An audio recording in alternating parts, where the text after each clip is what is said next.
नमस्कार दोस्तों, जय जोहार। मैं कौशल तिवारी और बिहनिया संध्या में आपका स्वागत है।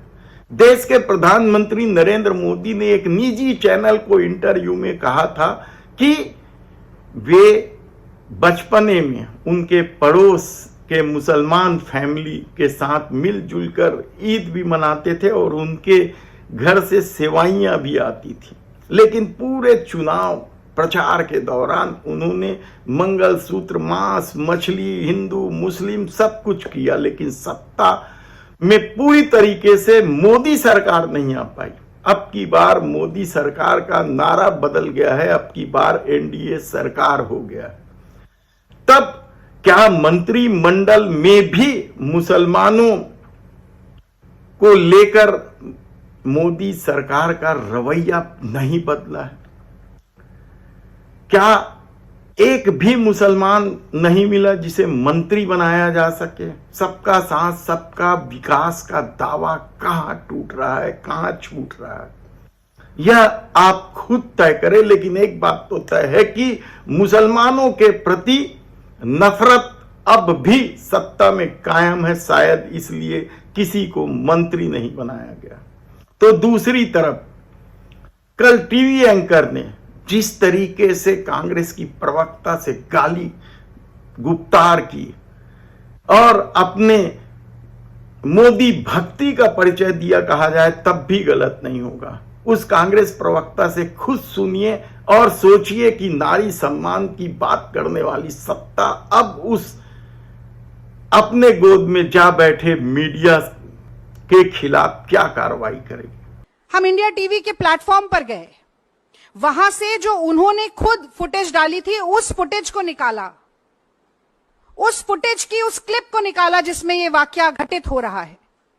और वहां पर भी, जिसे अंग्रेजी में एक एक्सप्रेशन कहा जाता है, अंडर द ब्रेथ, बुदबुदाकर, धीरे से, केवल इस बात पर कि मैं उन्हें टोक रही हूं कि कांग्रेस पर आज भी लगातार प्रहार मत कीजिए। शायद मोदी जी की घटते हुई संख्या और कांग्रेस की बढ़ती हुई संख्या को देखकर झुंझला इतना गए कि उन्होंने वो गाली दी। और अब मैं एक नारी के तौर पर भी, एक भारतीय महिला के तौर पर मैं ये जानना चाहती हूं रजत शर्मा जी से कि ये बात सिर्फ एक रागिनी नायक की नहीं है। मैं 10 साल से ईमानदारी से अपनी पार्टी का पक्ष टीवी पर रख रही हूं। आप पत्रकार होते हुए भी भाजपा का पक्ष रख रहे हैं। मोदी जी के साथ जो आपका इंटरव्यू हुआ वो सबने देखा, किस तरीके की बातचीत उसमें हुई, सबने देखा। मेरे माँ बाप, मेरे बूढ़े सास ससुर, मेरे बच्चे, सब वो वीडियो देख रहे थे। कांग्रेस के लाखों करोड़ों लोग, इस देश की जनता वो वीडियो देख रही थी। आपने मुझे गाली दी सिर्फ इसलिए कि मैं ईमानदारी से अपनी पार्टी। बेहद ही शर्मनाक घटना है यह। सारे नारी सम्मान की बात करने वाले खामोश हैं, तो दूसरी तरफ जिस राम को लाए हैं के नारे के साथ चुनावी अभियान में देश के प्रधानमंत्री नरेंद्र मोदी कूदे थे, अब मंत्रिमंडल में उन्हीं राम को काल्पनिक बताने वाले, उनके खिलाफ विष वमन करने वाले को मंत्री बना दिया। जी हां, हम बात कर रहे हैं हिंदुस्तान अवाम पार्टी के नेता जीतन राम मांझी का। पहले आप सुन लीजिए कि जीतन राम मांझी ने क्या कहा था।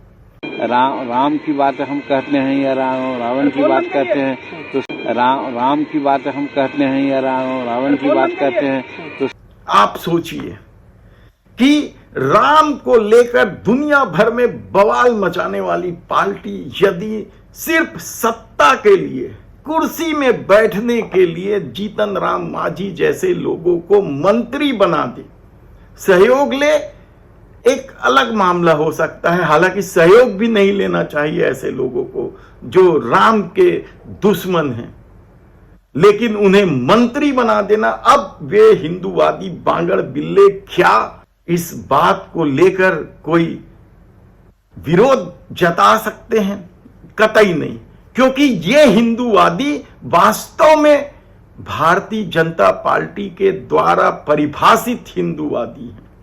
इनका हिंदू प्रेम सिर्फ भारतीय जनता पार्टी और आरएसएस के लिए है। और शायद यही वजह है कि यदि जीतन राम मांझी को कोई और अपने पाले में ले लेता या इंडिया गठबंधन का वे हिस्सा हो जाते तो अभी तक हिंदूवादी बांगड़ बिल्ले बवाल मचा चुके होते। लेकिन देश के प्रधानमंत्री नरेंद्र मोदी ने खुद उन्हें अपने साथ रखा है।